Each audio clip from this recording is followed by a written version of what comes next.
todos. La primera sesión del día de hoy tiene un enfoque en acciones no judiciales que ustedes como miembros de comunidades podrían contemplar. Para eso tenemos como invitada a Ebony Birchall. Hello, nice to see you. Thanks for joining us today. Gracias por unirte a nosotros. Ebony trabaja, es australiana, trabaja para una clínica legal que se llama Laboratorio de Derechos Humanos de Acción para la Justicia y va a presentarles el estudio de una investigación que ella y otro compañero, Surya Deva, han hecho sobre estos mecanismos no judiciales que podrían ser implementados en casos de abusos corporativos. Entonces, sin más dilación, la voy a dejar a ella para hablar. Voy a comenzar entonces mi presentación. Cuando les voy a hablar en el día de hoy, son algunos mecanismos que pueden ejercer presión a los negocios para hacer lo correcto. El trabajo que Suri y yo hacemos, usemos la palanca de justicia en vez de... Y es cómo podemos ejercer presión en los negocios para lograr la justicia. Esta investigación sobre la cual les estoy hablando el día de hoy, vamos a publicarlo y lo que estamos haciendo es generando una guía en cada uno de estos líderes de justicia y esperamos en estas palancas de justicia y esperamos que al final del año se vaya a publicar.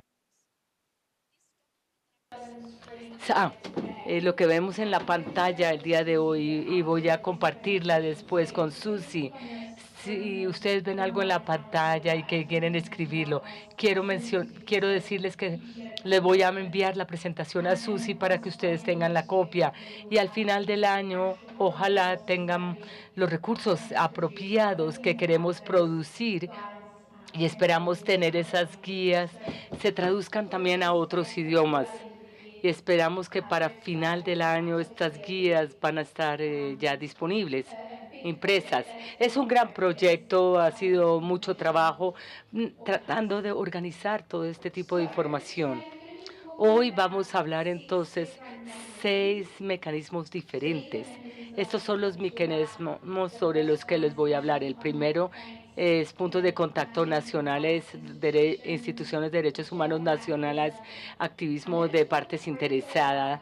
Y voy a hablar de los procedimientos especiales de Naciones Unidas, porque creo que ustedes ya hicieron una cesación en mecanismos de Naciones Unidas, entonces no voy a gastar mucho tiempo y vamos a hablar de también de una comparación y incidencia de la sociedad civil. Mi objetivo el día de hoy es darles una panorama, una vista general de estas mecanismos o palancas de justicia para que ejerzan presión. No voy a tener suficiente tiempo para hablar en detalle sobre cada una de ellas y qué tan efectivas son, pero la idea es que pueda darles como una vistazo de estos mecanismos y darles algunas ideas y a partir de ahí ustedes pueden hacer su propia investigación y pueden pensar cómo las vamos a utilizar.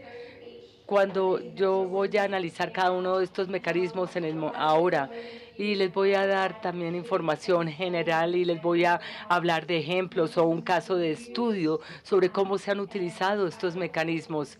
Y tengo algunos vínculos acá o links si ustedes quieren tener información de estos mecanismos. Y quería decirles desde el principio que ninguno de estos mecanismos, tristemente, son una respuesta absoluta para lograr justicia. Obviamente, esto no se resuelve rápidamente cuando trabajamos en estas áreas. Sabemos que nada es rápido, pero cada uno de estos mecanismos no necesariamente va a aplicar en cada circunstancia. Por ello, ustedes tienen que pensar en las circunstancias que ustedes se enfrentan, cuál sería el mejor mecanismo a utilizar y qué mecanismos hay disponibles, porque algunos de estos mecanismos solo funcionan en algunas circunstancias específicas. Y lo que hemos encontrado en nuestra investigación es que lo más poderoso que se puede hacer es utilizar muchos de estos mecanismos a la vez.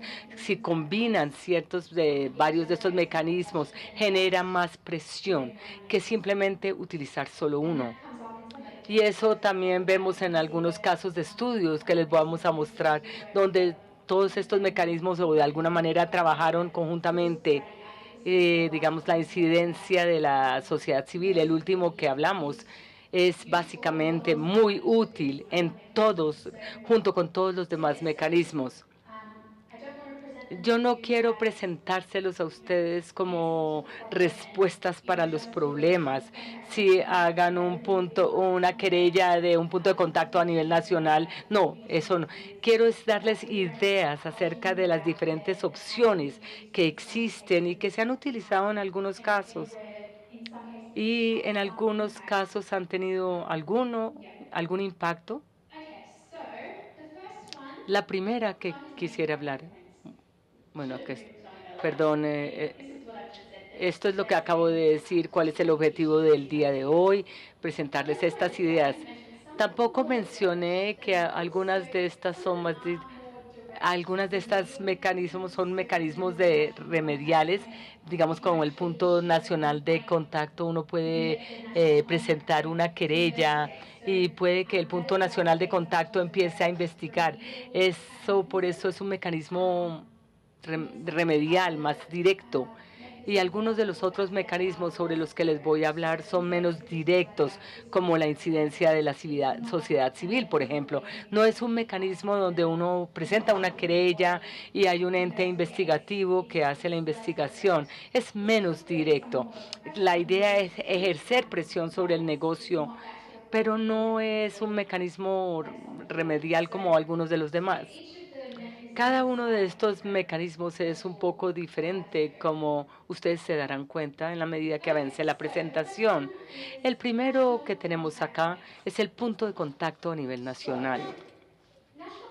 Este, estos puntos de contacto tienen que ver con los lineamientos de la OECD para corporaciones internacionales. Una vez un Estado quiera ser parte de los lineamientos de la OECD, las corporaciones tienen que crear lo que se llama un punto de contacto. Y este punto de contacto a nivel nacional se trata de un ente que va a escuchar las querellas o las quejas sobre las corporaciones o estas grandes empresas. Y uno puede presentar una querella de una compañía si no están observando o cumpliendo con los lineamientos de la OECD. Y ese es uno de los. Ahí está para recibir las querellas acerca de las corporaciones que están incumpliendo las reglas y que no cumplen con los lineamientos de la OECD. ¿Quién puede presentar una querella? La entidad, generalmente, que, bueno, cualquiera puede hacer una querella, presentar una querella acerca de una corporación. Lo que tiene que pensar es qué punto nacional de contacto a quién le van a hacer esta querella. Porque como les dije anteriormente, cada país que ha adherido a los lineamientos de la OECD tiene que generar estos puntos de contacto. Tenemos más o menos 51 puntos de contacto alrededor del mundo. Cada país tiene que tener su propia agencia. Y ustedes deben entonces conocer qué agencia o qué punto de contacto nacional a cuál le tienen que presentar esa querella o queja. Y cómo esto funciona, bueno, piensen acerca de la compañía implicada. Si la compañía es una compañía australiana, por ejemplo, que casa matriz sea en Australia, ustedes pueden hacer la querella frente al punto nacional de contacto en Australia. Ahora, si la compañía opera en Australia, ustedes pueden presentar la querella al punto de contacto australiano. Ustedes tienen que pensar dónde es la casa matriz de la corporación o de la empresa y dónde llevan a cabo sus actividades del negocio. Y esos son los puntos nacionales de contacto que deben abordar. Ahora, ¿hay algún tipo de estrategias porque uno puede contactar más de un punto de contacto.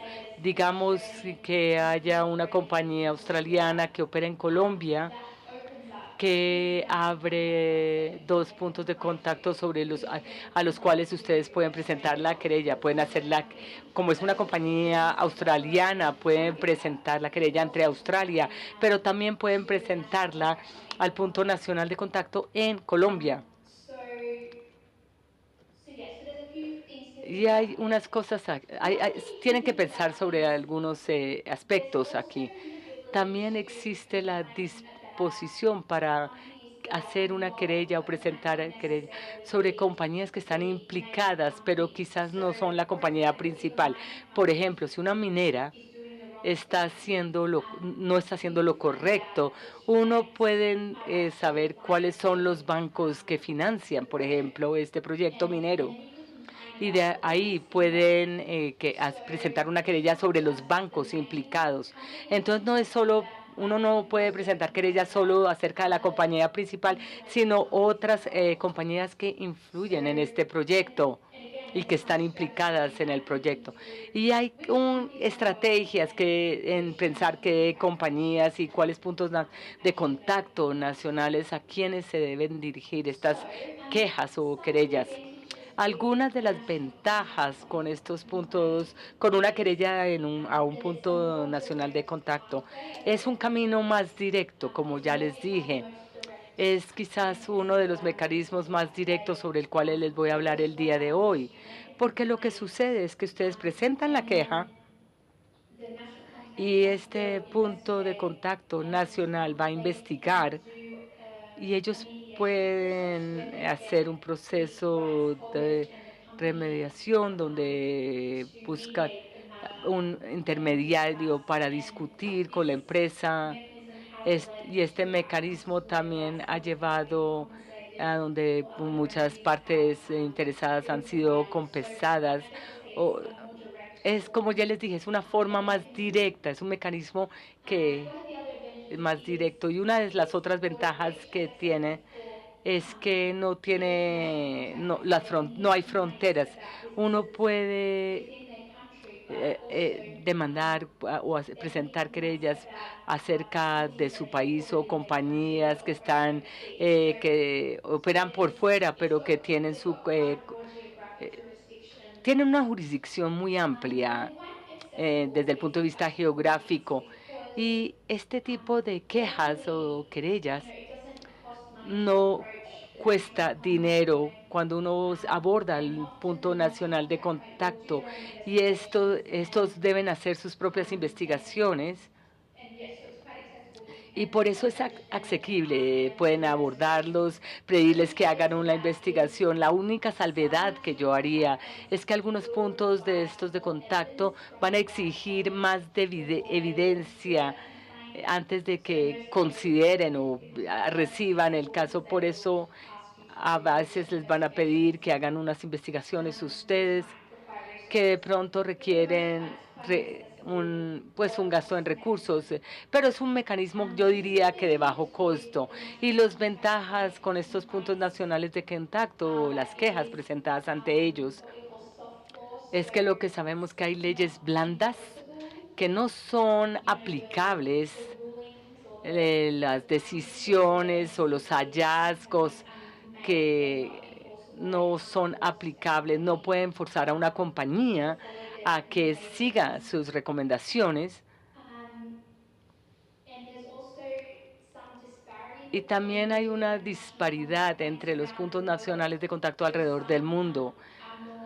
Algunos dan una mejor respuesta que otros o más hábiles para responder. Y algunos puntos nacionales de contacto sí tienen un conflicto de interés, donde ellos puedan estar situados dentro de los gobiernos. Y como ya sabemos, la influencia de los gobiernos puede hacer que el mecanismo pierda efectividad. También hay algunas desventajas entonces en este caso y tenemos que estar conscientes de estas desventajas. Ahora, lo que he hecho en esta diapositiva, les di un ejemplo en caso de que ustedes quieran buscar y aprender un poco más de este ejemplo. Acá nos referimos a un desarrollo, un grupo bancario. Este es un ejemplo, como lo ven ahí, de una gran comunidad de gente, de cambodianos, de campesinos fueron desplazados de su tierra porque un cultivo de caña de azúcar. Y lo que sucedió en este caso, el banco no era necesariamente la compañía implicada que estaba llevando a cabo el desplazamiento de esta gente, pero ellos financiaron esa compañía. Y lo que sucedió en este caso es que las familias presentaron una queja acerca del banco, sobre, del banco y con la persona del contacto nacional sobre este banco lograron hacer un acuerdo de que todas las utilidades de este proyecto iban a entregárselas a la comunidad para tratar de remediar a algunos de los problemas que ellos habían tenido que enfrentar. Este es un ejemplo de cómo este mecanismo puede producir resultados en algunos casos. Y acá también tengo un vínculo, un link. Si quieren tener más, bueno, la página web de la OSD tiene muchas, eh, tiene mecanismos y dice cómo hacer, cómo presentar estas quejas. Y encontré también que ellos han evaluado la efectividad de los diferentes puntos de contacto nacionales alrededor del mundo. Y esto les puede dar mucha información acerca de estos CNPs, como les dicen, o puntos nacionales de contacto, porque algunos responden mejor que otros y algunos otros están dentro del gobierno y por eso no funcionan tan bien. Pero ahí en la página de la OSD hay buena información y ustedes pueden leer si les interesa. Vamos a seguir a nuestro segundo mecanismo. De este mecanismo sobre el cual estamos hablando, lo que llamamos las instituciones de derechos humanos nacionales. A veces nos referimos a como HRS y es la sigla.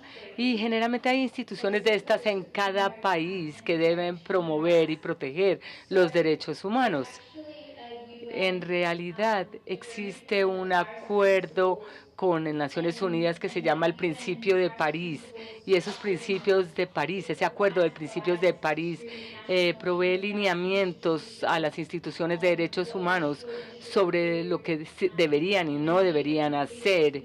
Incluso estos principios de Naciones Unidas tratan de regular las instituciones nacionales en la medida de lo posible, evaluando instituciones nacionales de derechos humanos para saber si están cumpliendo con estos principios de París.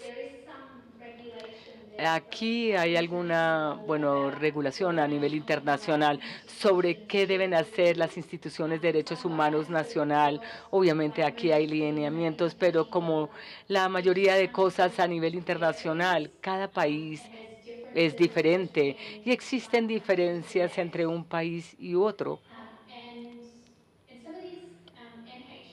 Y estas HRS se llaman a veces comisiones, a veces se llaman personeros o ombudsmans y tienen una diferente manera de establecer estas instituciones de derechos humanos.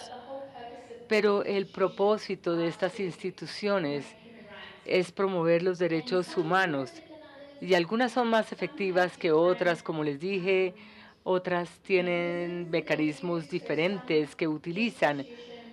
Algunas instituciones, por ejemplo, reportan y monitorean situaciones de derechos humanos. Otras instituciones tienen una función judicial y pueden recibir quejas o escucharlas. Y lo otro que es diferente entre cada país es la manera como maneja el comportamiento corporativo. Algunos institutos de derechos humanos, la jurisdicción dice que ellos pueden recibir querellas acerca de actividades del gobierno y no sobre actividades corporativas. Y esto es algo que deben tener también en cuenta. Si ustedes están investigando una institución de derechos humanos, deberían ver cuál es la jurisdicción de la institución y saber si tiene la jurisdicción para investigar actividades corporativas, porque es una barrera significativa en este espacio cuando queremos hacer que las corporaciones rindan cuentas. Es importante saber si tienen esa jurisdicción. Algunas de las ventajas de las instituciones de derechos humanos o las HRI, si están trabajando efectivamente, estas instituciones pueden aplicar, pueden ejercer presión de la reputación, presión regulatoria, o pueden hacer consultas, pueden hacer informes y pueden participar con el gobierno y hablar con los gobiernos para abordar los temas de derechos humanos. Hay ejemplos de estas instituciones que han tenido un impacto. No obstante, hay también desventajas. Por otro lado, estas instituciones generalmente tienen limitaciones de jurisdicción, algunas no tienen jurisdicción para investigar actividades corporativas y solo pueden investigar actividades gubernamentales. Otras no tienen mecanismos de aplicabilidad o de hacer cumplir. Y obviamente esto varía en términos de alrededor del mundo, varía en términos de lo que pueden hacer. Algunas son mejores que otras. Yo simplemente les di acá un ejemplo en la pantalla entre Mongolia y el HRI.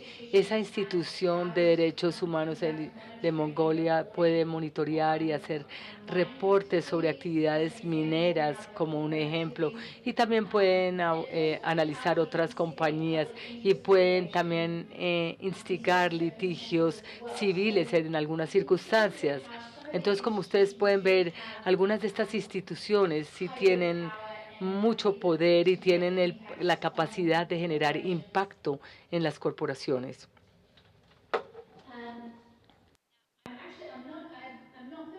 No estoy familiarizada con el sistema colombiano y en cuanto a si hay un NHRI y que en efectivo sea. No sé si alguno tenga más experiencia, pero pronto podamos explorar esto cuando lleguemos a esa parte más adelante. Entonces, el siguiente mecanismo es el activismo de los accionistas. Este activismo de los accionistas es la parte de incidencia, los titulares de los derechos, si pueden influenciar los accionistas de la compañía, pues de hecho estos accionistas sí tienen algo de poder para poder influenciar la actividad corporativa. Entonces la idea acá es que los accionistas han comprado acciones en una compañía o se han invertido en una compañía y como tienen este papel específico dentro de la estructura de la compañía, en cuanto a que son parte de la estructura de la compañía, tienen derechos y tienen privilegios para acceder a la información de la compañía y para involucrarse o participar en las reuniones, en las asambleas generales, reuniones de junta, etcétera, este estilo de cosas. Entonces tienen ciertos derechos en donde si los defensores pueden influenciar a sus accionistas, pues pueden hacer que haya presión sobre la corporación. Esa es la idea general con esto. Hay muchas formas diferentes en donde puede haber activismo de parte de los accionistas. Entonces, bueno, no vamos a ver todas las diferentes formas en las que se podría hacer, pero les voy a poner un ejemplo. El ejemplo se trata de un fondo de pensiones del gobierno noruego que se llama Norges Bank. Probablemente no lo esté pronunciando bien porque no soy buena con idiomas, pero básicamente este fondo de pensiones noruego tiene un mandato ético. Es muy sólido, muy fuerte, con la idea de que solamente van a invertir en compañías, en empresas que estén haciendo las cosas correctamente. Y si ven que alguna de las empresas en las que han invertido no ha hecho bien las cosas y es cómplice en abusos de derechos humanos, pues van a esa compañía y dicen, miren, hemos visto que ustedes no están haciendo esto bien, reunámonos, permítanos hacer un monitoreo de sus plantas y de sus fincas, etcétera, y utilizan su papel como accionista para que haya una rendición de cuenta de parte de las compañías. En un ejemplo en particular, se reportó a este fondo de pensiones que una corporación india que se llama UPL estaban utilizando semillas y se reportó que esta corporación estaba utilizando trabajo infantil en sus granjas y en sus procesos.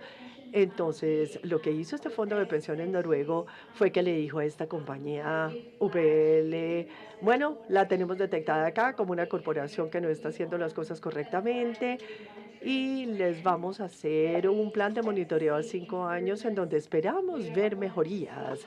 No queremos ver niños trabajando en sus fincas y a lo largo del periodo de 5 años, el fondo de pensiones fue y realmente vigiló todas esas finjas, hizo inspecciones, habló con los trabajadores, habló con los ejecutivos de la compañía y durante 5 años, al terminarse, la compañía terminó implementando políticas y programas para eliminar el trabajo infantil de su fuerza laboral.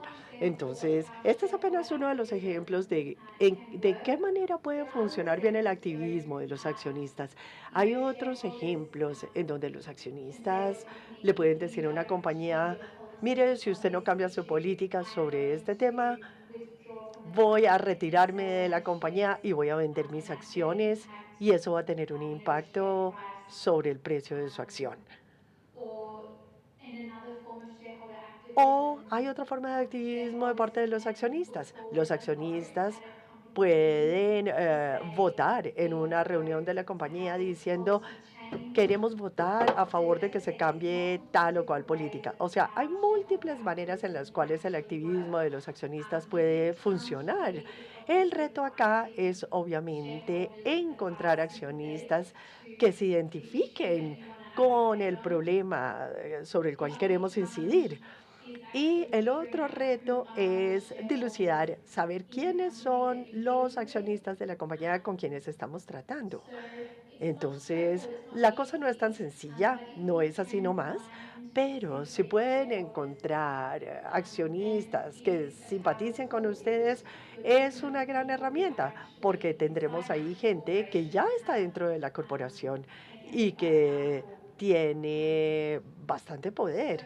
Entonces, esto en cuanto al activismo de los accionistas.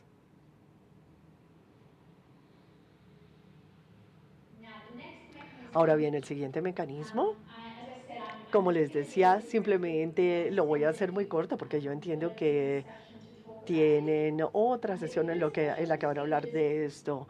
Los procedimientos especiales de las Naciones Unidas. El Consejo de Derechos Humanos de Naciones Unidas tiene un grupo de expertos en derechos humanos que tienen un mandato diferente, tienen diferentes papeles. Por ejemplo, Stuart David, que lo mencioné antes, es el director del laboratorio con el que yo trabajo y tiene un mandato. Es el relator especial de Naciones Unidas para el desarrollo y en ese cargo tiene en la parte del desarrollo de derechos humanos, hace consultas acerca de los temas, acerca del derecho al desarrollo, escribe informes, hace visitas a los diferentes países, recibe quejas de gente que le escribe a él por el cargo que ostenta y escribe cartas a los diferentes gobiernos acerca de situaciones en cuanto a derechos humanos. Entonces, estos procedimientos especiales de Naciones Unidas pretenden apalancar la influencia de estos expertos independientes en derechos humanos, haciendo una queja o presentando una queja ante el experto en derechos humanos de Naciones Unidas y pidiéndole a ese experto que haga o que incida sobre cierto asunto. Entonces, hay bastante información acerca del procedimiento especial de las Naciones Unidas. Y en cuanto a cómo hacer esta queja, es bastante fácil. Se presenta la queja en el website, en la web, y hay algunas directrices y hay como indicaciones de cómo hacerlo. Entonces, bueno, aquí les voy a poner el link para que puedan leer más y encontrar más detalles acerca de cómo hacer esto. Y lo siguiente es el benchmarking, o sea, referente o evaluación comparativa. Esto es bien interesante. Por lo general, no se ve en la mayoría de las conversaciones acerca de los mecanismos para acceder a la justicia, porque el benchmarking o el tener un referente no es un mecanismo directo, no es una función de queja, pero se me hace que es fascinante y tiene el potencial de mejorar la conducta de las empresas. Les voy a explicar un poco de qué se trata esto. El benchmarking, la evaluación comparativa, acá es cuando las compañías se evalúan en cuanto a su desempeño y cumplimiento en cuanto a derechos humanos. Las organizaciones escriben informes para básicamente clasificar a las compañías en su desempeño en relación con su cumplimiento en derechos humanos y tienen una clasificación. O sea, hay muchos informes de benchmarking, no es solamente un solo informe que existe, hay todo un rango de informes de organizaciones que hacen estos informes de benchmarking. Y el más famoso en el área corporativa se llama el benchmark corporativo de derechos humanos, o muchas veces se conoce por sus iniciales. Este benchmark, este informe es generado por la Alianza Mundial de Benchmarking. Acá les pongo el link a su website por si quieren tener más información sobre este benchmark corporativo en cuanto a derechos humanos, en caso de que quieran leer más acerca de ellos. Pero ¿qué es lo que hacen? Escogen o hacen un benchmarking de cada compañía en el mundo. Bueno, no pueden hacerlo con todas porque serían demasiadas. Es como mirar un referente, miran las principales compañías del mundo y cada año o dos hacen un informe y enumeran las principales compañías que han evaluado y en qué puesto las pusieron en la clasificación. Hay todo un conjunto de criterios o de parámetros sobre los cuales clasifican estas compañías y estos parámetros son generados al observar los principios guía de Naciones Unidas, los UNGP. Toda la idea de estos informes de benchmarking es decir, bueno, los UNGPs esbozan toda una serie de cosas que las corporaciones deberían hacer, pero que con frecuencia las corporaciones no saben cómo implementar estos UNGPs. Entonces, estos informes de benchmarking crean una lista de acciones que deben emprender estas corporaciones y por lo general evalúan si estas compañías, si estas corporaciones están poniendo en práctica estos UNGPs.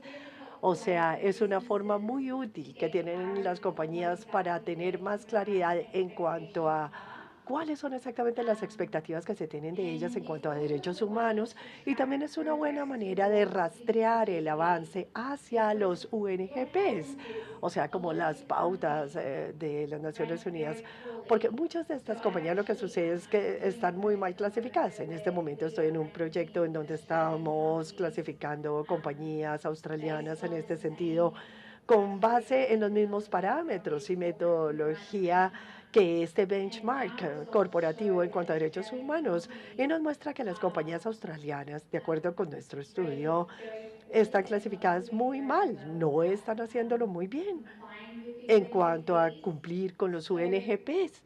Entonces, la razón por la cual este informe de benchmarking puede ser poderoso es porque una vez que ese informe se publica, puede presentarse este informe ante el gobierno australiano y decir, mire, estas compañías no están cumpliendo con los UNGPs y por lo tanto necesitamos una legislación obligatoria que diga que las compañías tienen que hacer A, B, C y D para tratar de obligar a las compañías a que cumplan con los UNGPs. o sea, las pautas de Naciones Unidas. Es una manera de rastrear el desempeño de las compañías a nivel individual y también de las compañías en todo el país y en todo el mundo, en cuanto a que también lo están haciendo en términos de cumplimiento en el campo de derechos humanos. Y también estos informes pueden ser poderosos porque pueden ser un incentivo para un mejor desempeño, porque crea un ambiente de competitividad en las industrias y entre las diferentes corporaciones. Entonces, si una gran minera ve que su competidor está ganándoles en el puesto en el que están clasificados, pues crea como una carrera para superarla y promueve la competitividad. Y lo que hemos visto es que estas corporaciones están muy interesadas, les importa lo que muestre este ranking, porque los medios de comunicación están muy interesados en ellos, porque cuando tenemos algo así como un número tangible, como que esta compañía está de primeras, esta está después de esta está de últimas, crea la atención en los medios de comunicación y esto es muy importante para las empresas porque tiene que ver con su reputación. A algunas compañías no les importa su reputación, sobre todo si no tienen una cara ante el público. Pero lo más importante y lo que les quiero decir acá es que las corporaciones responden bastante bien a estos informes de benchmarking y quieren mejorar su desempeño para ganar un mejor puesto. Y otra forma en la que ayuda el benchmarking a promover los derechos humanos es que estos informes en sí mismos promueven un diálogo entre los grupos de interés. Como les decía antes, una vez que publicamos nuestro informe sobre las compañías, que lo publiquemos, planeamos utilizarlo en diálogos que tengamos con las compañías mismas, así como también con el gobierno porque estaríamos escribiéndole al gobierno o a las compañías diciendo, mire, hemos visto que usted tiene acá 2 de 20 planes posibles y muestra que usted tiene que implementar tal y tal y tal política. Y esa es una manera de nosotros poder establecer un diálogo con estas compañías y al mismo tiempo, como les decía antes, es una manera que tenemos de crear un diálogo con el gobierno. Ahora, tengo un par de ejemplos acá acerca de cómo estos informes de referenciación o de comparación con otras compañías pueden usarse. La primera tiene que ver con la compañía Kraft. No sé si ustedes conozcan Kraft. No sé si estén presentes en Colombia, pero en Australia Kraft produce queso, algo así. Es una compañía muy grande. Y básicamente lo que sucedió fue que en el informe de 2017 quedaron en un puesto muy bajito.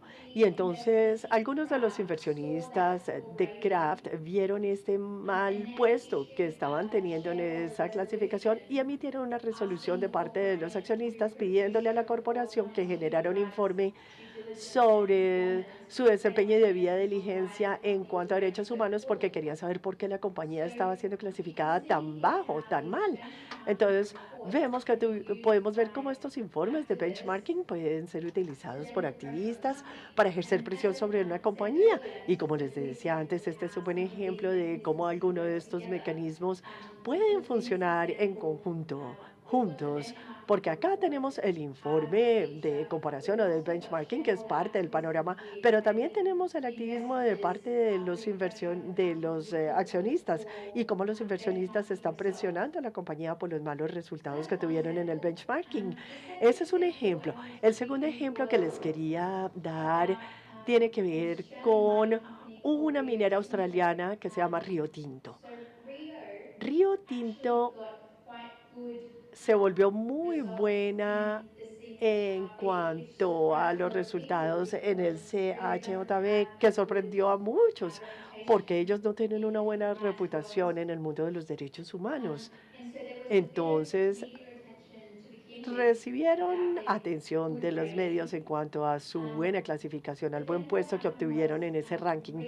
Pero luego lo que sucedió fue que Río estuvo involucrado en una situación en el 2020 en donde la compañía detonó cuevas y en el Guggen Gorge, que es un sitio sagrado en Australia que tiene un significado cultural muy importante, un sitio sagrado. Entonces, hubo un problema ahí de conducta corporativa.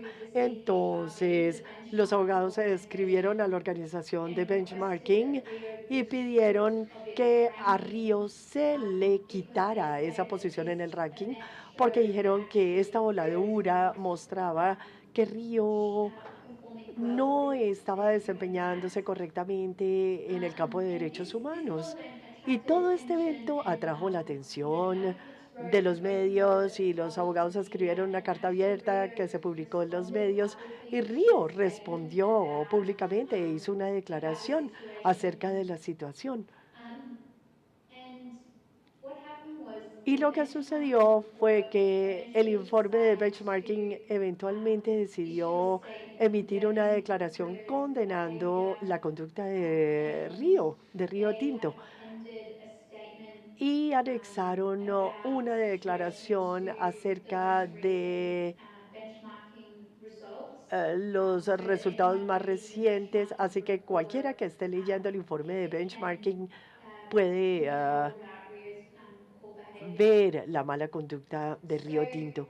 Entonces, el CHBDE, los que hacen el informe, que trabajaron en esta área y se les criticó por esta situación en la que Río Tinto había recibido un puesto tan bueno inicialmente en cuanto a derechos humanos, pero que al mismo tiempo se presentaban situaciones como la destrucción de sitios de valor cultural y obviamente demostró que su metodología de benchmarking no era perfecta y que no siempre generaba resultados perfectos.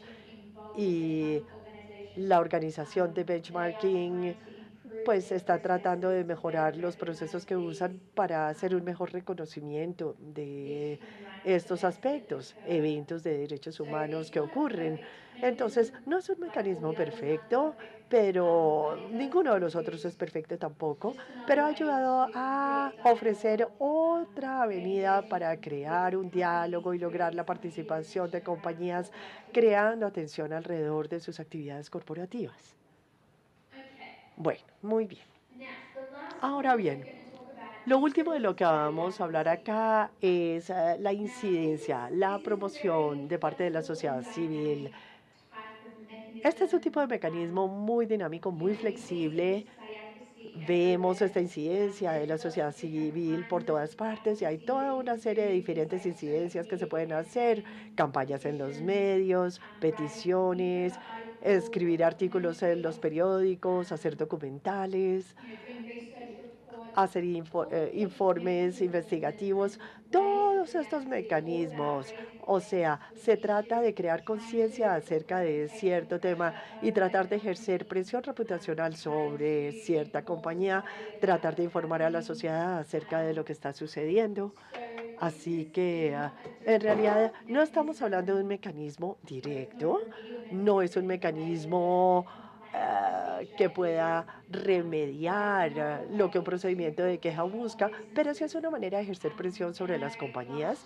Y el año pasado publicamos un informe sobre la maximización del impacto del litigio estratégico sobre la conducta corporativa, cómo asegurarnos de que el litigio estratégico contra las corporaciones tenga un impacto máximo promoviendo los derechos humanos de la mejor manera posible. Y uno de nuestros hallazgos fue que el litigio estratégico por sí solo puede ser poderoso, pero en realidad la manera más poderosa de utilizar el litigio estratégico es utilizándolo junto con otras estrategias complementarias como lo es la incidencia de parte de la sociedad civil. Y esta es el beneficio real en la incidencia de la sociedad civil porque complementa otros mecanismos y maximiza el impacto de otros mecanismos tales como aquellos a los que ya nos hemos referido. Entonces me gustaría animarlos a ustedes que cuando estén pensando qué mecanismos usar en cualquier tipo de campaña, pues piensen cómo se pueden usar al mismo tiempo diferentes mecanismos y cómo podemos de manera estratégica utilizar la capacidad de incidencia de la sociedad civil para tratar de generar el mayor impacto posible. Bueno, muy bien. Entonces, esto me lleva al final de los mecanismos a los que me quiero referir hoy. Esta última diapositiva, bueno, simplemente quería agregar acá algunos detalles de contacto conmigo en caso de que quieran contactarme. Como les dije, les voy a dar este documento que les acabo de mostrar acá en pantalla. Se lo voy a pasar a Susi para que ella a su vez lo pueda distribuir entre todos ustedes. Así que tenemos un website, es el Access to Justice Lab, que habla más acerca de los proyectos que hacemos. Y también pueden encontrarme en LinkedIn o en X, lo que antes era Twitter. Y en el documento encontrarán links a mi link acá, a mi página en Twitter.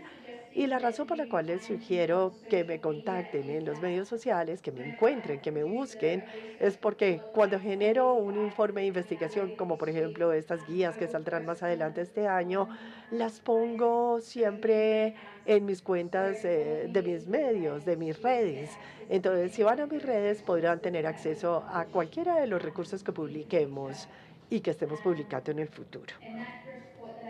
Y ese informe que les acabo de mencionar sobre el litigio estratégico y cómo maximizar el impacto de esta estará disponible en el Lab website, si quieren chequear ahí. Yvonne, muchas gracias. Many thanks.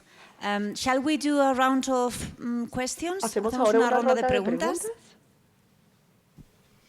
Hola, muchas gracias por tu presentación. Tengo una duda frente al mecanismo de la OECD, de los puntos nacionales de contacto. Cuando refieres el caso ejemplo y nos indicas que el banco y a partir de la queja y este mecanismo se logra que decidan que las utilidades del proyecto serán invertidas en reparaciones, en remediar a las comunidades afectadas. ¿Se logró frenar el proyecto o lo que se espera es que siga, continúe y con esos recursos se destine una parte a la comunidad? Lo pregunto porque tenemos un gran dilema en nuestro país. Hay muchos de los mecanismos que se nos ofrecen desde este sistema, sobre todo los no judiciales, que para nosotros implica un convivamos mientras te destruyo. Entonces, no tendría sentido que nos digan que va a haber un dinero de las utilidades de la empresa, porque lo que no se quiere es que nos sigan destruyendo. Y también entiendo lo que nos señalas, y eso es un punto de partida muy importante. No estamos diciendo que estos sean los mecanismos más efectivos, pero pareciera que hay que aplicar la estrategia perdigón. Hay que tirarle a todo para ver luego de ahí qué elementos salen para concluir en lo que son las campañas de desprestigio contra estas empresas. Sin embargo, tenemos una gran dificultad. Luego que una empresa se siente muy atacada, puede resultar vendiendo sus acciones y otra vez empieza el dilema o el debate frente a otras. Por eso también preguntaba si se logra o no de alguna manera frenar el daño que se está generando.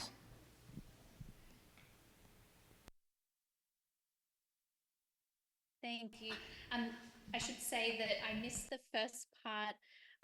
Bueno, debo decir que no alcancé a oír la primera parte de la pregunta o comentario porque no me di cuenta que tenía traducción simultánea, pero bueno, creo que entendí la idea de lo que estás diciendo. Sí, es muy difícil. Y sí, quiero reconocer que justo al comienzo de mi charla, ninguno de esos mecanismos son perfectos. Y tal como tú bien lo dijiste, las corporaciones son muy inteligentes y hacen lo que sea con tal de evitar esa rendición de cuentas como, oye, no, como venta de sus activos y ese estilo de cosas, o sus acciones, ese estilo de cosas, así que es difícil. Hay ejemplos en los que las estrategias han funcionado. Y lo que he observado durante esta investigación que hemos hecho es que muchos no están usando estas estrategias o no las conocen y no hay mucha información pública que uno pueda encontrar en cuanto a cómo utilizar estas estrategias efectivamente. Entonces, esta investigación que estamos haciendo tiene como fin tratar de encontrar más información allá afuera y este año estaremos publicando más cosas acerca de esto, pero parte del informe incluye cómo mirar estrategias que muestran qué tan efectivos pueden ser cada uno de estos mecanismos y bajo qué circunstancias y qué estrategias pueden ser más efectivas en tal o tal circunstancia. Y hemos hecho este trabajo analítico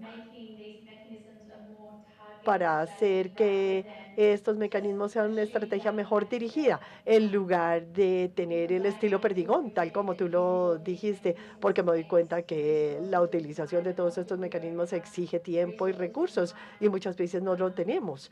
Entonces, esto es parte de la razón por la cual estamos haciendo esta investigación, precisamente para crear una forma más estratégica de utilizar estos mecanismos. Sí. Bueno, no sé si con esto habré contestado a tu pregunta o por lo menos te haya ayudado. Gracias. Es que la primera parte de la pregunta era frente al caso que señalas en las diapositivas, en el documento, de los puntos nacionales de contacto, que nos indicabas que finalmente al haber involucrado al banco se ordena que con las utilidades haya una remediación, pero ¿se logró frenar el proyecto? Es decir, porque a una comunidad que está defendiendo su territorio para que deje de ser destruido, pues no le va a servir la remediación y mucho menos con el dinero que se recibe de la destrucción de su territorio. Yeah. Okay, sorry. Yes, I understand. Ya entiendo eso. Sí, entonces lo que hizo esta queja fue que creó conciencia, no paró. O sea, ya había habido abusos de derechos humanos para cuando se presentó la queja. Y en esta situación era el banco que de verdad respondió a las quejas y ofreció algún tipo de remediación para la comunidad. No era el negocio, pues no era la corporación como tal, que Phnom Penh Sugar, que es un negocio camboyano.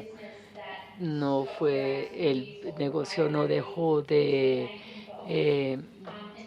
hacer sus actividades y el banco dejó de trabajar con esa compañía de caña de azúcar o esa finca de caña. Pero obviamente la compañía buscará otro banco si quiere.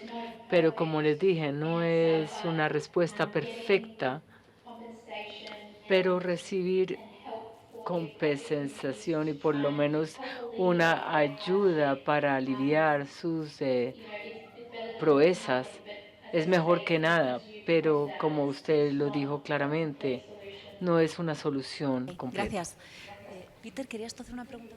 No es tanto una pregunta como una pequeña, bueno, igual ustedes ya se dieron cuenta, pero quería resaltar un tema de Google Translate que no funciona bien. Entonces en las diapositivas traducía ombudsman como ombudsman. pero igual los intérpretes ya os informaron. Eso, en Colombia eso sería la defensoría. Eso. ¿Alguna otra pregunta o comentario al respecto?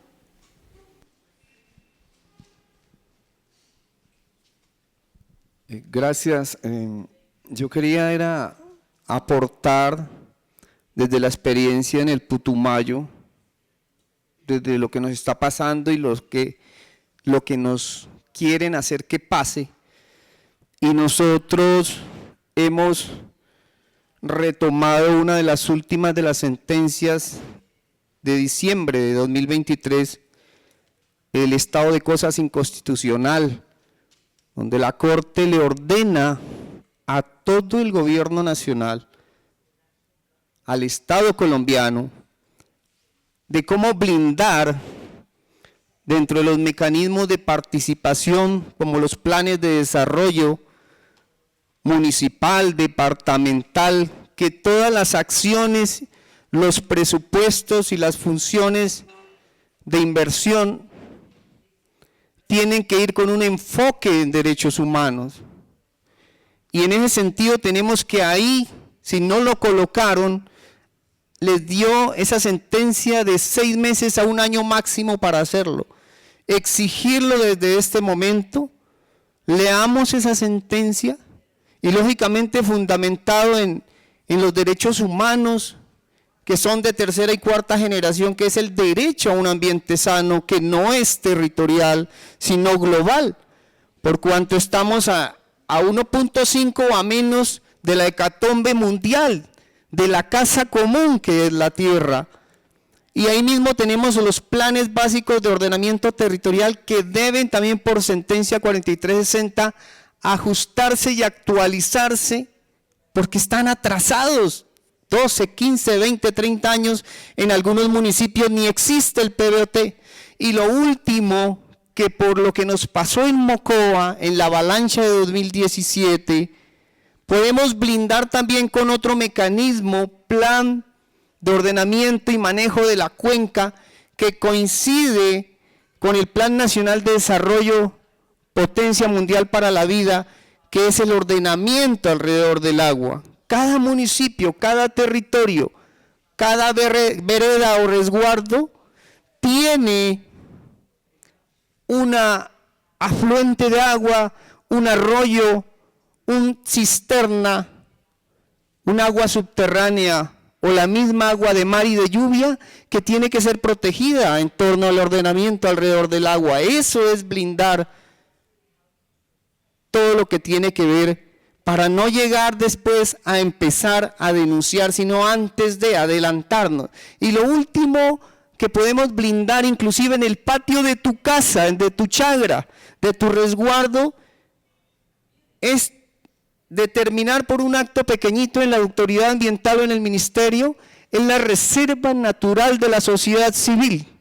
Si tienes un arbolito o una especie endémica en un sitio de tu vereda, y nosotros, porque la incursión de la minera Liberocobre no solo son entre 8.000 hectáreas, ya tienen solicitado y lo descubrimos y lo hicimos visible que tenían 100.000 hectáreas en el macizo colombiano, iniciando desde Mocoa, entre Cauca y el Huila. En toda la cordillera hay oro, metales preciosos que tienen que quedarse enterrados por la vida. Y lo que nos decían ayer, el principio de precaución, ese es el vital para defender, porque prima eso, lo económico o lo social o la vida. Entonces yo creo que tenemos todas las herramientas jurídicas y las últimas que están saliendo por todo lo que está pasando. Inclusive ya Petro me contaba, y está ahí la noticia, impidiendo, miren lo que pasa, de que se exporte el carbón, creo que es del Cerrejón, a Israel, y ya sabemos por qué. Y le ordena al Estado, y le ordena no es quitar todas las trabas, suprimir y articularse a todo el Estado colombiano. Las instituciones tienen que articularse, les ordena, porque hay una desarticulación total. Entonces sí tenemos ese activismo social, es fundamental, porque desde ahí, desde tu Junta de Acción Comunal, que tiene que que empezarse a mover la defensa del derecho a un ambiente sano. Gracias.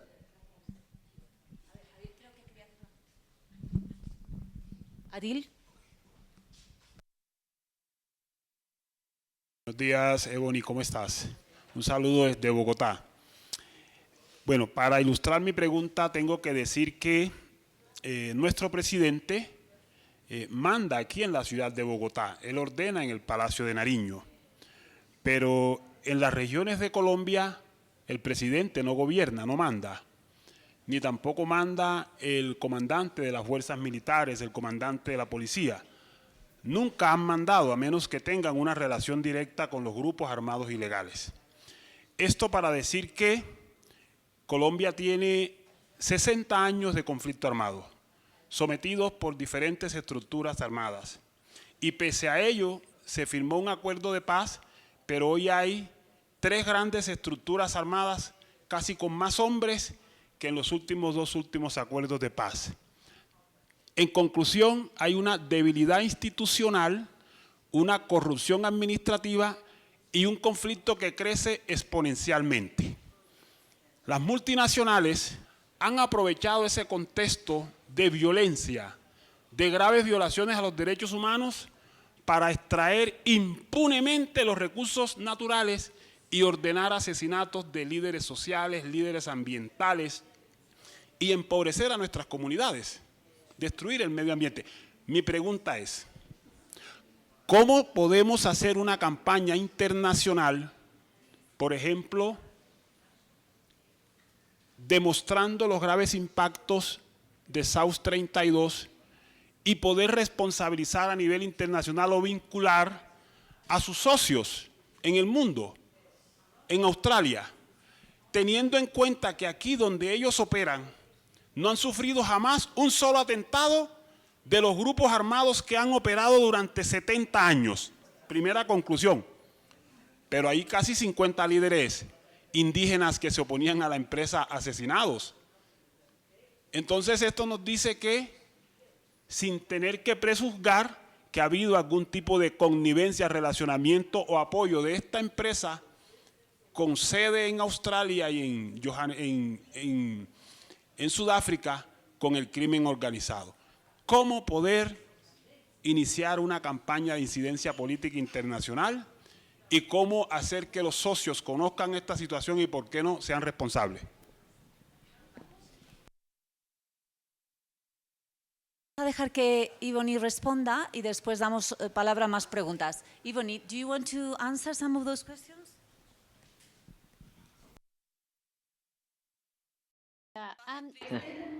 It's really difficult. I'm really sorry about the situation. Es muy difícil.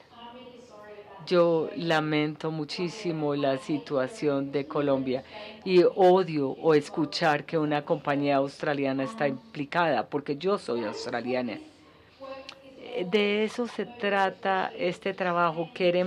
Estamos motivados a buscar la regulación de las compañías, de las corporaciones, donde pueden dejar una jurisdicción como Australia, donde existen más reglamentaciones, regulaciones, donde van a otro país y donde existen problemas con corrupción y están aprovechándose de esas situaciones.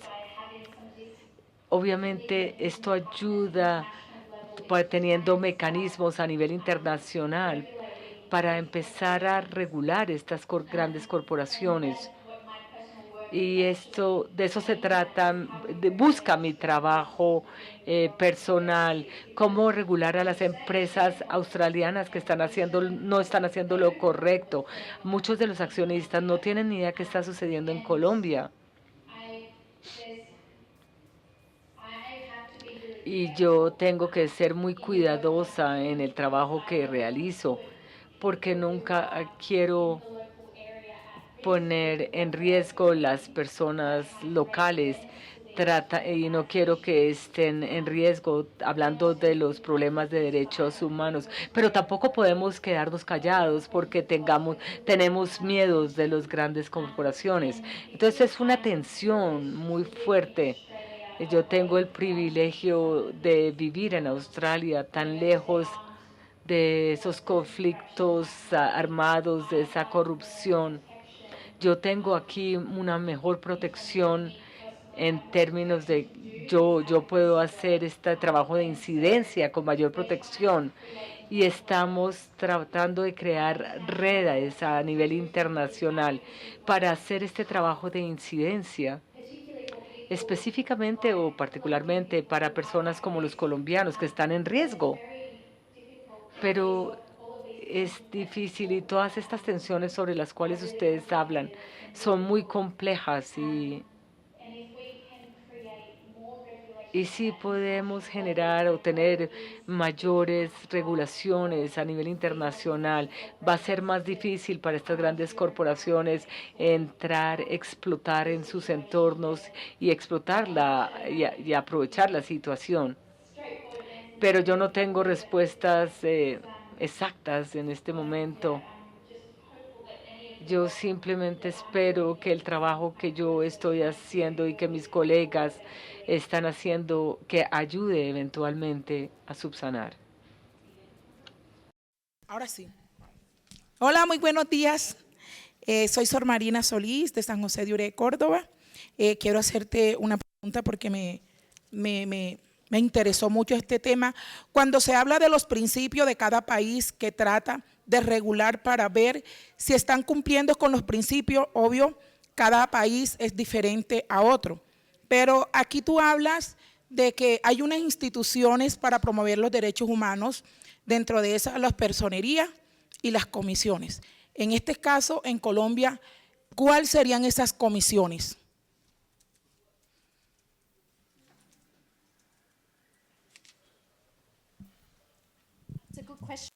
Una gran pregunta, y a mí me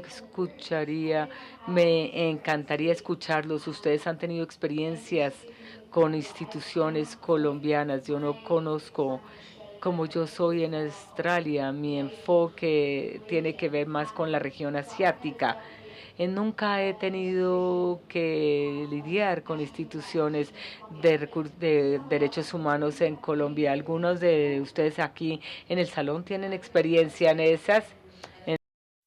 ¿Alguien aquí con experiencia en la Defensoría del Pueblo o alguna institución de derechos humanos? ¿Experiencia en haber como archivado quejas, o si quieren dar sus comentarios?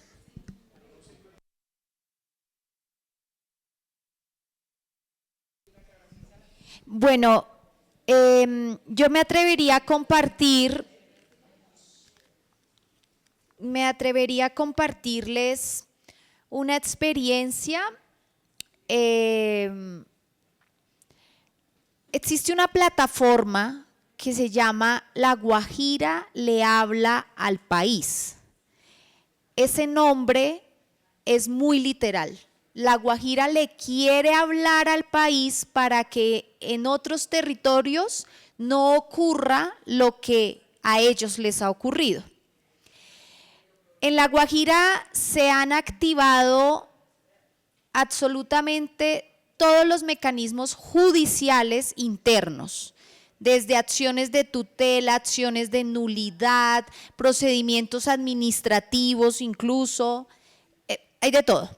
Y entonces allí operan 3 multinacionales con sus casas matrices en Suiza, Australia y Reino Unido. Se participan asambleas de accionistas. Ustedes cogen los discursos que se han dado en esas asambleas de accionistas y ahí está la historia de cómo se ha querido sensibilizar.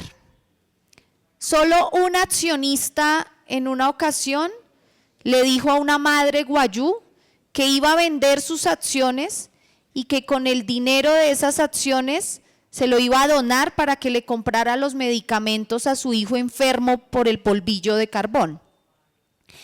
Se insiste, se va a los puntos nacionales de contacto en Australia. Hay un caso en donde se configuró un panel de expertos.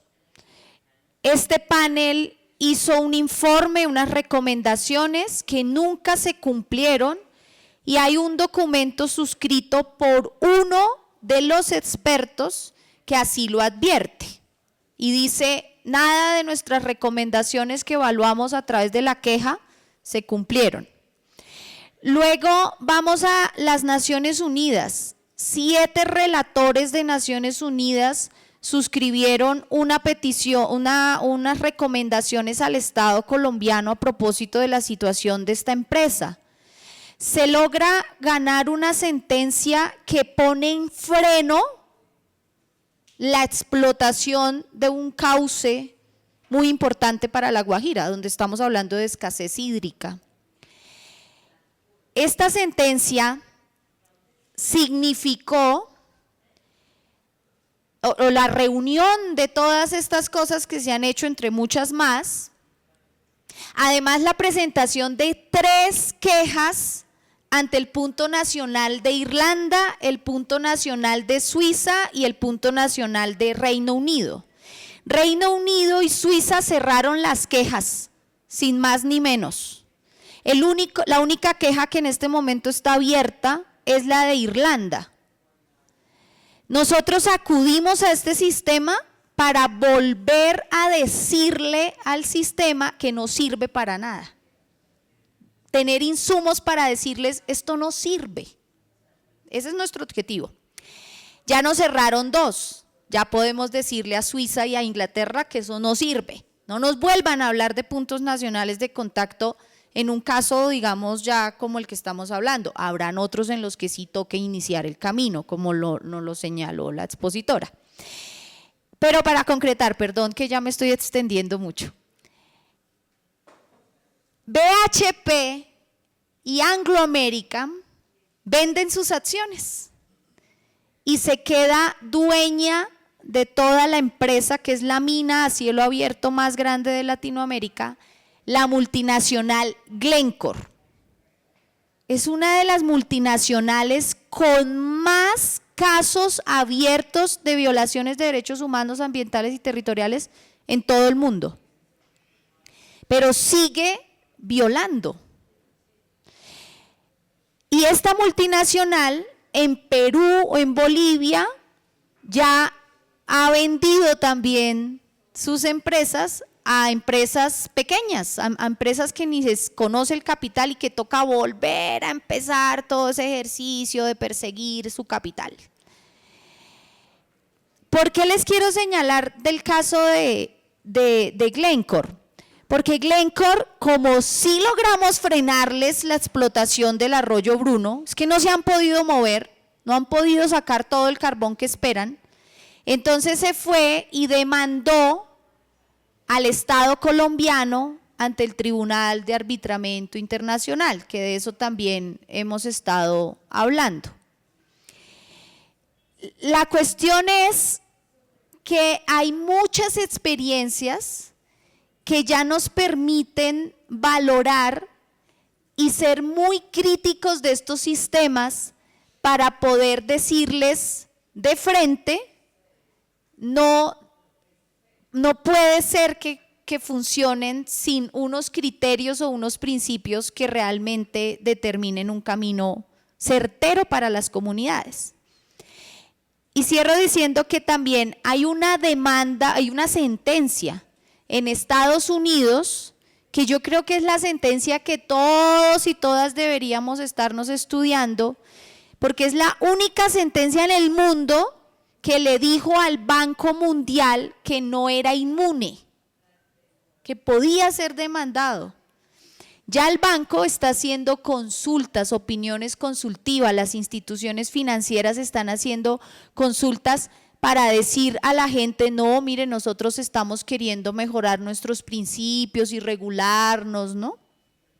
Entonces, creo que esta burbuja, esta gran burbuja y con los elementos que hoy nos presentan, claro, nos dan certeza sobre esas diferentes posibilidades o ventanas, pero también tenemos que ser muy reflexivos de la manera crítica como asumamos el ir a esos mecanismos o a esos espacios. Una propuesta que yo me atrevería a hacer a Rods Justi es si en un futuro podemos también analizar, porque ahí sí es como cuando o sea, la historia del mundo ha estado contado a partir de las guerras. Y por eso a veces es que sentimos un engrampamiento, ¿no?, en muchos temas.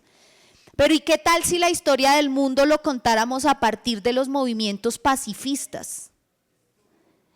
Y entonces me estoy haciendo la pregunta ahora mismo si nosotros tendríamos que estar evaluando el Tribunal Permanente para los Pueblos, el Tribunal Permanente por el Agua, ¿qué otros mecanismos de las bases y de los pueblos tenemos que evaluar para acudir a ellos? Colombia tiene 2 sentencias del Tribunal Permanente de los Pueblos, una para La Guajira y otra para el genocidio en nuestro país. ¿Qué otros instrumentos nos tenemos que estar craneando y creando alrededor de esta mirada crítica que también podemos tener de todos estos sistemas ya establecidos y que han salido en respuesta a las quejas y a las denuncias de las comunidades? Los principios rectores en Naciones Unidas se empezaron a discutir desde los años 70, solo salieron en el 2011 y a 10 años de valorados, la conclusión es no sirvieron. Y entonces la gente dice, entonces hagámosle al tratado vinculante. Y entonces los países del norte insisten en que para qué un tratado vinculante si podemos tener leyes de debida diligencia. Pero viene uno aquí al país y el proyecto de ley de debida diligencia de la Defensoría del Pueblo es un proyecto que no contempla el acceso a la justicia. Luego no sirvió. Y entonces, ¿qué estamos haciendo? En la Mesa Nacional de Empresas y Derechos Humanos se está trabajando en una campaña por un marco normativo y un proyecto de ley que sí tenga dientes. Las empresas, y esto también queda como para una futura tarea, tenemos que ver un documental que se llama La Corporación. La conclusión de ese documental es que muchas empresas y las transnacionales actúan como psicópatas, tienen las características de una psicopatía. Y hay unos psicópatas en diferentes niveles. A uno los podemos tratar con sentencias judiciales nacionales, a otros psicópatas de pronto por su condición los podemos tratar en estos instrumentos no vinculantes o no judiciales, pero es que a otros ya estamos frente a una situación de que necesitamos encerrarlos. Entonces toca ir avanzando en ese mundo de las ideas alrededor de cómo hacer para frenar a ese psicópata en nuestros territorios. Perdón, que me extendí y nadie me quitó el micrófono. A ver, sí, yo también quería hacer un comentario, ahora dejo a Francisco, de no olvidar, en mi opinión, no olvidar la importancia, digamos, del uso de muchos mecanismos simultáneamente, ¿vale? Yo no creo que un mecanismo es una respuesta a nada. Pero creo que a veces hay mecanismos que hay que usarlos aunque se sepa que no funcionen, aunque solo sea para dejar constancia y después utilizarlo. Y también creo que lo que dice Rosa María es muy importante, usar, por ejemplo, lo de las conclusiones del Tribunal Permanente de los Pueblos, a lo mejor se pueden usar en campañas de difamación contra las compañías. Es decir, nadie está diciendo aquí que se use este o el otro mecanismo, sino que se valoren todas las opciones. Creo que Francisco estaba primero, ¿no? Mira, mi nombre es Francisco Ramírez Cuellar, yo coordino un equipo de abogados que demanda compañías multinacionales que en la jurisdicción civil de Estados Unidos inicialmente y de Inglaterra posteriormente por la comisión de crímenes de guerra y delitos de lesa humanidad que cometen permanentemente en este país. Mi pregunta es muy concreta. BHP Billiton es una de las compañías que ha cometido crímenes de guerra y delitos de lesa humanidad. El caso concreto es que en abril de 2004, paramilitares pagados por las tres compañías, Anglo American, BHP Billiton y Glencore Xstrata, utilizaron al batallón pagado por la compañía, que se llama el Batallón Cartagena, que operaba con paramilitares pagados por las compañías, y no solamente pagados por las compañías, sino pertrechados por las compañías, para que hicieran una masacre en Bahía Portete para expulsar a los indígenas que durante 27 años se habían negado a salir de ahí porque la compañía necesitaba triplicar la exportación de carbón como lo está haciendo y necesitaba ampliar el puerto. Mi pregunta concreta, a pesar de que casi que tengo la respuesta, pero quiero llenarme de esperanza porque tú eres una abogada y me puedes guiar un poco en eso, ¿existe la posibilidad real de demandar civilmente o penalmente en Australia ese crimen de guerra y esos delitos de lesa humanidad cometidos por BHP Billiton? Así de concreto. On what's happening in other parts of the world. So, for example, Con base en lo que está pasando en otras partes del mundo.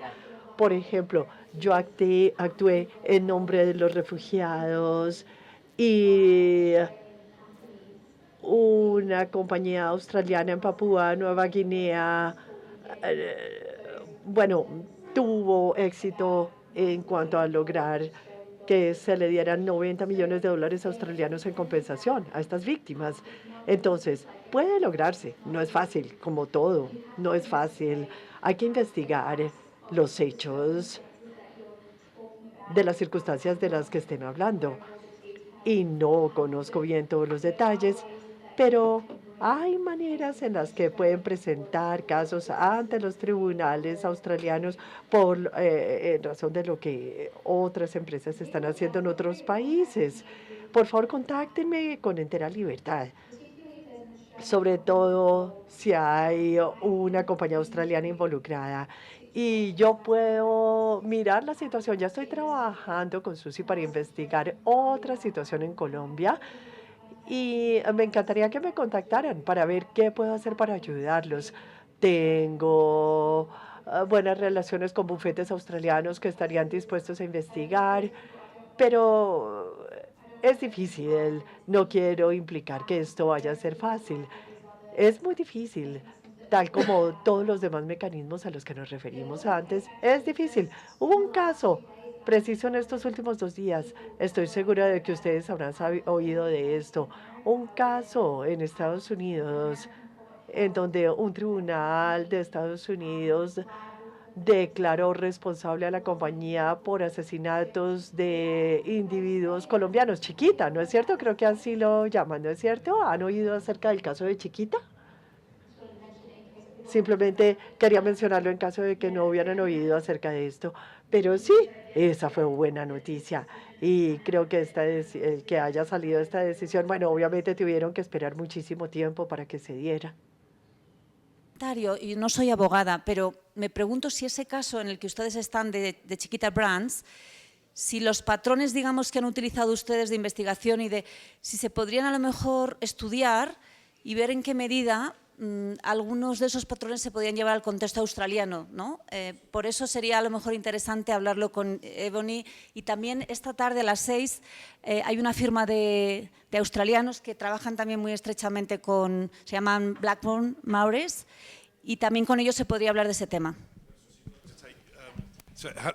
Just quick, adding to what Francisco said about the case of Bahía Portete.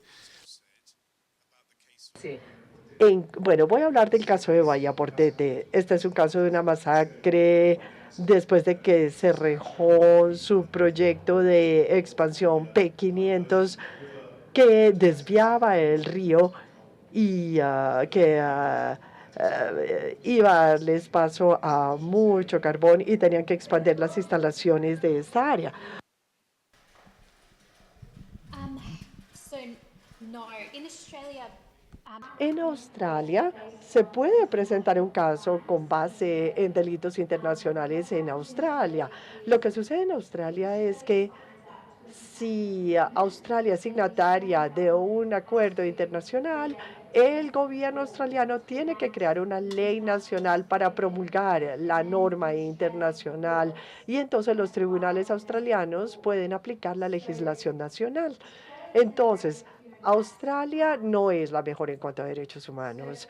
Así que lo que sucede es que ustedes tienen que encontrar una ley australiana nacional que alguien haya violado y presentar el caso con base en la violación de esa ley nacional en lugar de con base en los principios internacionales de derechos humanos. También hay un principio jurídico en donde tienen que ver en dónde se dio esa conducta. Si la compañía hizo algo malo en Colombia, los tribunales australianos tienen que aplicar la ley colombiana, o sea, tienen que aplicar la ley de la jurisdicción en la que se dio el evento. Por ejemplo, en el caso que les mencionaba antes, en donde estaba representando refugiados que estaban prisioneros en Papúa Nueva Guinea. Aunque un tribunal australiano oyó ese caso, el tribunal tuvo que aplicar la ley de Papúa Nueva Guinea porque allá fue donde ocurrieron los eventos. Entonces, la cosa es bastante complicada y tendrían que mirar diferentes cosas. Se requiere buena calidad en la investigación para poder saber si un caso jurídico puede prosperar. Gracias. Ya se me olvidó la mitad de la pregunta. Sí, no se me ha ido la paloma, lo que pasa es que hace rato la pedí. Pero bien, y tenía que ver, una primera parte tenía que ver con lo último que dijo Rosa, y es que a pesar de que son situaciones que se demoran mucho, situaciones que son con actores muy fuertes, y lo corroboró Susi cuando dice, es que aún así hay que seguir haciendo la incidencia, hay que seguir articulando diferentes estrategias, ¿verdad? Porque aquí en Colombia hay un asunto y es que se nos olvidan fácilmente los hechos. Entonces, si no seguimos insistiendo, no pasa nada. Entonces, hay que seguir insistiendo aun cuando se vea que en el tiempo se demore, pero hay que seguir insistiendo en esos procesos. Pero bien, el asunto es recogiendo un poco, para mí, desde lo micro, de pronto aquí lo manejamos muy desde lo macro, desde lo internacional. Yo también lo aplico desde lo micro, las recomendaciones que nos está dando la compañera, y es estas estrategias de manera articulada, porque ninguna es separada de la otra. La de incidencia, de las diferentes que ella dio 3 muy concretas, las anoté con mucho juicio. Yo las llevo siempre al plano de lo micro, allá de lo comunitario, del lugar donde estamos, para que no se nos olvide que el punto es el territorio y que tenemos que aplicarlos en el territorio. En ese orden, sabiendo también que hay unas debilidades dentro de nuestras organizaciones comunitarias que vienen siendo afectadas por todo ello, pensaba cómo poder hacer o cómo poder hacer una tarea que pueda ser, por supuesto, orientado desde el CAJAR también o respaldado desde el CAJAR, y es una pequeña caracterización de estas organizaciones, o que cada una de las, cada una de las organizaciones empiece su trabajo de caracterizar los actores que están alrededor y que están siendo amenazantes para sus procesos, para su entorno, para su cosmovisión, para su medio ambiente, para la vida, ¿verdad? Identificar estos actores y frente a esta identificación de actores, revisar también cuáles son esas corporaciones aliadas o socias o inversionistas, pero de manera local, territorial. Porque si no aprendemos a hacer el ejercicio desde lo micro, no lo vamos a hacer a lo macro, ¿verdad? Y recordemos que en lo micro, allá en la vereda, hay unos fenómenos en donde está la empresa X, pero la empresa X está siendo respaldada por ¿quiénes? Eso interesa saberlo, hacer ese mapa. ese mapa que si aquí está actuando una empresa X, ¿quién respalda a esa empresa? Porque nos vamos y hacemos una gestión ante la personería o ante el alcalde o ante, y resulta que el alcalde lo puso esa empresa, por ejemplo. Entonces, eso es importante saberlo. Sí, son verdades a voces, pero eso hay que hacerlo juicioso. Tener ese mapa allí, desde lo micro, porque en esos mapas desde lo micro, cuando entramos a socializarlos con otros compañeros de Valledupar o del Cauca, por ejemplo, nos podemos encontrar que hay actores que se repiten. Entonces, mira cómo vamos haciendo una hilación y vamos tomando fuerza y diciendo, bueno, es que ese actor ya no es el caso solamente de los hermanos de La Guajira, que suena fuerte, sino que es que allá también, en pequeña proporción, de pronto en Bolívar, también esos mismos actores están haciendo una acción y vale la pena también recoger, porque hay veces en algunos territorios la acción es más pequeña que en otras. Entonces se desdibuja las pequeñas acciones que están haciendo en otros municipios y se pone como en alto relieve el caso emblemático, ¿verdad? Pero qué bueno sería que se recoja todo. ¿Y eso cómo se logra? Se logra cuando tenemos una hilación, cuando tenemos las verdades o cuando tenemos la información recogida juiciosamente en una forma, en unos métodos, en unos esquemas, y podemos irlos socializando. Y también eso nos ayuda a poder tener el respaldo, el apoyo que necesitamos de Cajaro, de los actores que nos vienen haciendo el acompañamiento, entregarle estos mapas. Esto encontré en mi territorio. Por ejemplo, sabemos bien que los actores armados no actúan solos, que responden a unas empresas, pero esas empresas tampoco existen solas. También viene, y lo voy a poner con nombre propio, OCOL, por ejemplo, y se lo compartí hoy a mi compañera. OCOL, por ejemplo, yo no me puedo quedar que en mi territorio tengo la experiencia con OCOL, que hicimos la consulta previa, que hicimos tal cosa, pero OCOL no está solo. Pero la gente de nuestras comunidades, de nuestros consejos comunitarios, creen que eso es una empresa así. Y si ellos no entienden que OCOL está pegado a Ecopetrol, pero que también, y que también tienen unos operadores, y le decía a ella hoy, tengan cuidado que hay un operador de OCOL que lo crearon para hacer el paquete completo y ellos son los que desarrollan los proyectos sociales. Y obligan a las comunidades que cuando vamos a entrar a desarrollar los proyectos sociales tiene que ser con la Fundación X. Esa Fundación X es de ellos. La creó una funcionaria de OCOL y entonces fíjense cómo se va dando el tejido. Pero hoy OCOL está en todo el territorio del Caribe. Pero si no empezamos a compartir y a tener la información real, es muy difícil. Solamente nos quedaríamos con los casos emblemáticos de mayores muertes, pero hay unas muertes pequeñas diarias que no cuentan. Gracias, buenos días. Primero quería pedirle un favor a Rosa y si nos puede compartir las sentencias a las que hizo referencia, especialmente esta que mencionó sobre la posibilidad de demandar a bancos financiadores de estas empresas. Y la otra inquietud que tengo es, pensando en las herramientas judiciales, pues quería preguntar qué evolución o efectividad actual tiene la criminalización de los delitos ambientales y si esto, digamos, hay un reconocimiento, por ejemplo, del ecocidio como un crimen ambiental. Me disculpan si es una pregunta básica, pero bueno, parto de mi ignorancia. Si hay un reconocimiento directo de delitos ambientales como el ecocidio, si existe la tipificación, no sé, de por la desaparición de un río, de una especie o por la afectación al ecosistema, o si hay una penalización de delitos asociados como los que se mencionan siempre, como el homicidio, como el desplazamiento, o si se ha avanzado en la penalización de esos delitos ambientales. Y si fuese así, si fuese positivo, ¿ante qué corte o tribunal se litiga por esos hechos con esa connotación penal?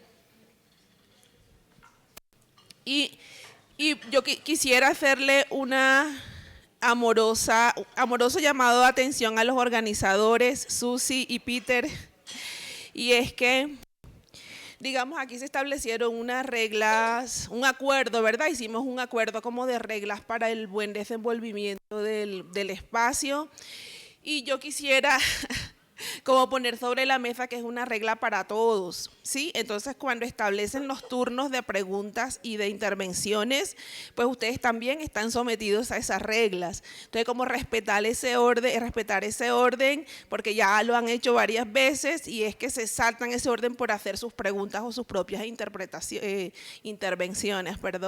Entonces, sencillamente un llamado de atención en ese sentido. Muchas gracias por tu comentario. Ebony, ¿quisieras responder a... Sorry, Ebony, do you want to respond to some of the comments that have been raised? Yep. Wasn't meeting their emissions target. Donde el caso decía que Shell no estaba cumpliendo con sus objetivos de emisiones y ese caso resultó exitoso y el tribunal ordenó a Shell que cumpliera con su objetivo en cuanto a emisiones. Esto muestra un caso exitoso en relación con el medio ambiente. Pero ha habido mucho litigio que se ha desarrollado acerca de cuestiones ambientales en este momento y ha sido un tema importantísimo que realmente está creciendo en todos los litigios alrededor del mundo.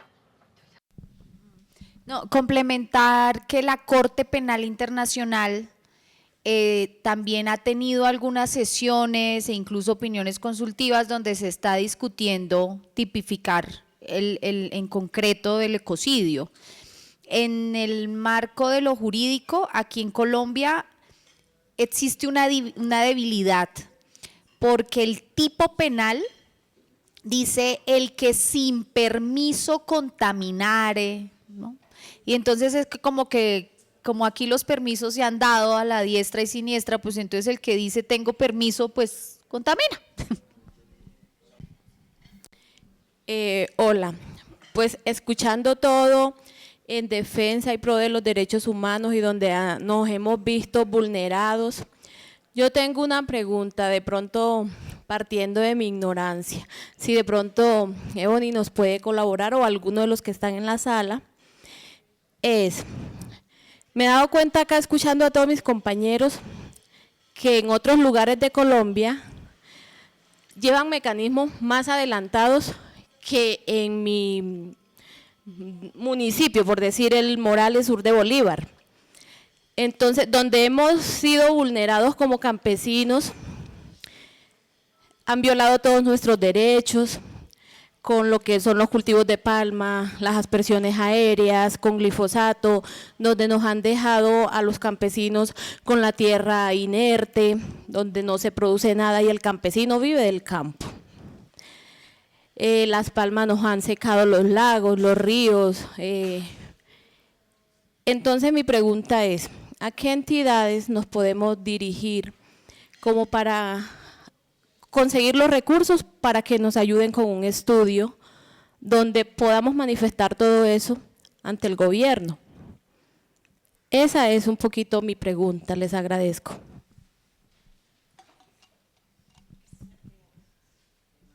Sí, yo quería enfatizar en la palabra también de esos permisos y licencias, y en temas de minería eso va por toneladas. Si lo que van a sacar pasa de ciertas toneladas, 2 millones de toneladas en adelante, pues le corresponderá, si no estoy mal, a la Agencia Nacional de Minería, quien otorga la concesión, y le toca al ANLA, a la Autoridad Nacional de Licencias Ambientales, y cree que la Autoridad Territorial Corpo Amazonia o las CAR se lavarán las manos creyendo que no tienen responsabilidades, y sí. Y otra situación que nos pasa, que hemos descubierto y estamos tratando de atacar directamente, de revocar, de pedir la nulidad de la titulación en esa área, de esos 4 títulos mineros de la Libero Cooper, que lo solicitó en el 2006-2007, empieza la venta del Estado colombiano a esta multinacional que ahora es Libero Cooper. Es que es una concesión o un permiso legalizado, entre comillas, legalizado, o sea, que se compraron esos funcionarios corruptos desde esa época, y algunos lógicamente de las políticas nacionales desde el presidente Santos, me acuerdo de la locomotora minera. La locomotora minera, y anterior a eso también ya había unas políticas nacionales, pero nunca se dieron cuenta que debieron haber utilizado la Constitución en sus artículos como el 79, el derecho al ambiente sano y otros, y que a través también de ley 80 de la contratación, creo que es en el artículo 44, por ahí hay un literal donde dice que si va en contra de norma superior, ese contrato tiene que ser anulado por decisión y denuncia o petición de la autoridad ambiental. Una cosa, y termino con esto, es el permiso, la licencia o la concesión legalizada, y otra es la legal. Revisen cada una de esas resoluciones internas de la Agencia Nacional de Minería y verán cómo el principio de la participación o el principio participativo que está dentro del marco jurídico del preámbulo constitucional, los valores y el principio democrático, jurídico y participativo, eso tiene mucha fuerza, y eso es el principio universal de los derechos humanos, la participación ciudadana universal en el artículo 21 de la Carta Magna. O sea, ahí empieza nuestra descubrimiento de qué somos y para qué estamos hechos en la defensa, compañeros y compañeras. Entonces, queríamos también despedir a Ebony porque también es bastante tarde en Bangkok. Y darte las gracias, Ebony, por tu presentación y por el diálogo que hemos tenido contigo. Y bueno, como ves, hay gente en la audiencia que le gustaría seguir en conversación contigo, entonces facilitaremos los contactos para que eso se dé, ¿vale? Muchísimas gracias. Okay. Thanks so much for having me. I hope you enjoy the rest of the forum together. See you.